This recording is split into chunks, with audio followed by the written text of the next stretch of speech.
Oh. Wait, dual wielding? Dual wield camera.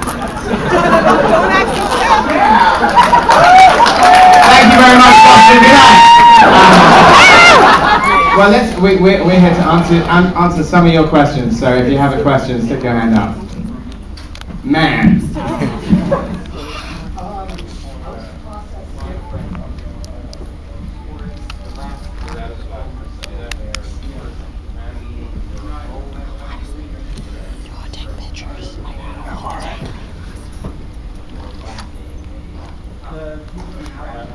Well, we sort of made the film sort of in tandem with Brian Lee O'Malley, who wrote the books. And if you guys already know that there are 6 books, and this is based on kind of all 6 books. But I've been working on the script with Michael Bacall and Brian as well for like sort of the last 5 years. So the two things kind of went hand in hand. And very early on, there was a kind of decision we had to kind of make it into a film rather than a series of books. And Brian was a really great collaborator because he wasn't kind of particularly precious, and he sometimes would encourage us to kind of go like sort of diverge from the books. And in some cases, even what's funny is that when we first kind of started working on it in 2005, there were only 3 books, and then but there were sketches of the other 3 books, and 6 was a little vague in 2005. But what's funny is that some of the bits in the film that are different from the books actually refer back to his original ideas, like notepads and stuff. So the idea of the twins being like an electro DJ outfit came from his original notes. So what's kind of nice, and there's some bits in the film that Brian Lee O'Malley wrote which aren't in the books either. So to me it felt like a really organic adaptation, is that we could take the things that we had to fashion a slightly different kind of pace to the film than the books. And in some cases we changed some of the action, because in the books you have like a fist fight at the end of, or some kind of like combat at the end of each book, but we needed to make some of them a bit different, so the twins changed in that way to be a musical fight. That was the longest answer ever, I'm sorry. I forgot the question. Oh, thank you. Okay, next question. Other man. What was your favorite scene to direct and for you guys to act in the movie? Favorite scene to direct? I don't know. Okay, you guys answer. I can't think. My favorite scene to direct. You're right. That is a hard answer to give. But I can tell you my favorite scene to act in. One with you in it. Yeah. Along with me in it. No, honestly, it would be the fight scene that Michael and I had. It was something that I was really looking forward to doing. Edgar when we had first spoken about myself being a part of the film, he was talking all about this fight and all the training that we would get to do, and the idea of Michael and I fighting and doing our own stunts and stuff. And that was just so much fun, because it was something I've never gotten to try before on camera. And it's just it's nice to be able to do something unusual in your daily life, and that was just so much fun to learn how to sort of fight and to do it with such a great person.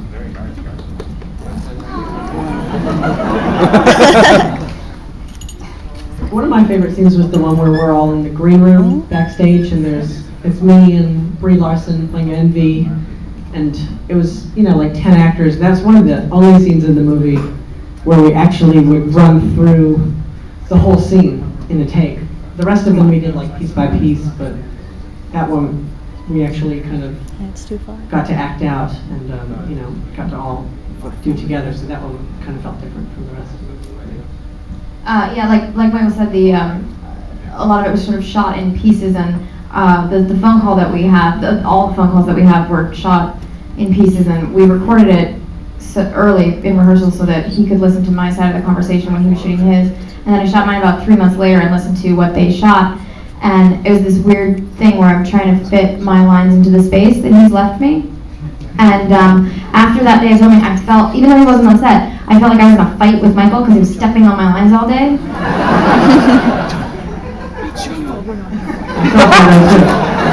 I wasn't even on set and I felt that way. The sense that we were in a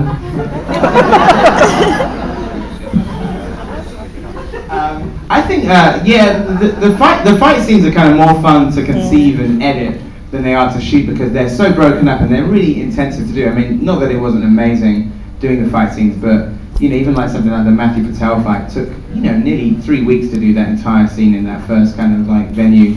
So I think maybe sometimes when we did the music scenes, it'd be the bits where actually we played the entire song through and the cast would just let rip with it, and we'd have wind machines and stuff. So probably shooting some of the scenes with Sex Bomb when they're playing is like it's a sort of a point where you're just kind of doing 3-minute takes of them kind of rocking out. Not to say that the fights weren't fun, but they're incredibly complicated sort of pieces, and they would be done very sort of meticulously. So yeah. Oh my God! Suddenly there's a load of people. Let's go for a lady. Let's mix it up. Everybody's hands go down. Okay, this is the lady. Here comes microphone. Hello. Thank you. So, Hi. do you guys like video games? And do you have any favorites? I'm slightly a lapsed gamer. Like I did a TV show called Space like 10 years ago.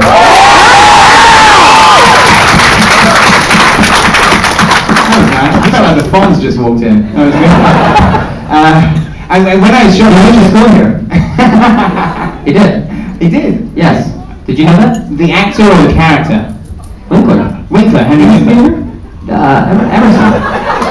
I thought you meant Arthur Fonzarelli, the character, went to. Oh no, well the actor. Just so you know, it's a little fun fact. I haven't had a console in my house for 10 years since I did Space because there was a point around then where I had to get it out of the house because it was becoming like a bad heroin problem, and I had to get the PlayStation out of the house. I think entire months went by playing Resident Evil 3, and it had to go. But I think like a lot of the references in this film are like from the kind of 80s and 90s, and I think we're all kind of from the Nintendo generation in a sense. Yeah. You've got one. Yeah. Let's go down the line. Oh, I just played Shinobi when I was. I know that's a weird one. You guys don't know. Yes, we do. All right, you guys are awesome. If you played Shinobi as a kid, stand up now. No. All right. Anna, you're. That felt really great. Thanks, you guys. I played Contra. Oh God! I'm standing. I love that. It's hell out there. Not easy. No cheat. I tell you guys, if you played with the cheat, you haven't played the game. The whole game is the stakes. Not to make it personal. I liked a game called Breakthrough. Yeah. Find it, you'll love it. Then stand up at home when you discover it. Let's go right to the back there, man, right at the back. Yeah. Yep. Okay. You stood up. Go right. Which one? Either one. You guys should write. There you go. He was first. All right. This is for Michael. I'm just curious how it was like to work with Mae Whitman again, since you two were in Arrested Development. One of my favorite shows ever, by the way. It was great working with Mae, and I think she's amazing in this movie, and really impressive with what she's doing with the belt, and she and I have been friends since we worked together, so it was nice to be able to work on something together again. Mae's pretty terrifying in the film. I think she's the scariest of the exes. That's true. She is. Okay, let's have another question. Man with tie. Michael, where do you take your inspiration for your rock out style?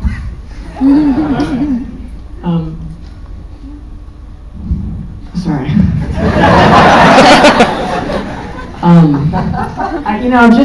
just from the way the song sounded. That was basically it. And the drawings in the graphic novel.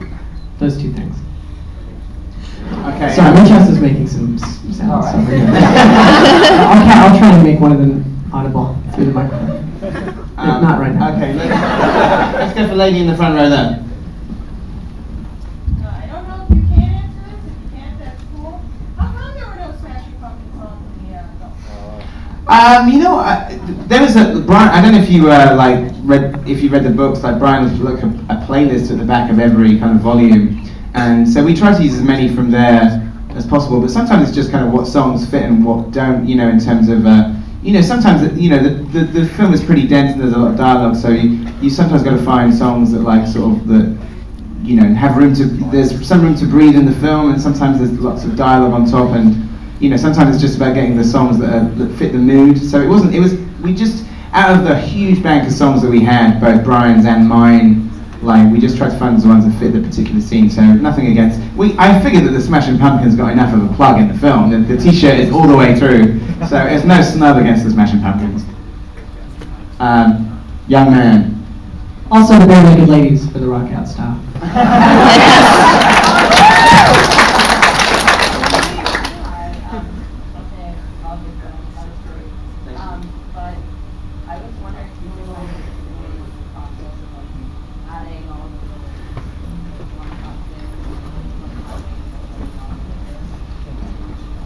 We would, with the graphics that were on screen, what he asked was how do we add the graphics and the different visuals. We had the entire thing storyboarded out before we started filming, so the entire thing was plotted out. It's a really complicated film, and we had quite a long time to shoot it, but still, every single day was pretty kind of, there was a lot to do every day, so you kind of got to go into the film with a really sort of military plan to get through it. And one of the things that we do is that sometimes the graphics are from the books, and sometimes we design the graphics.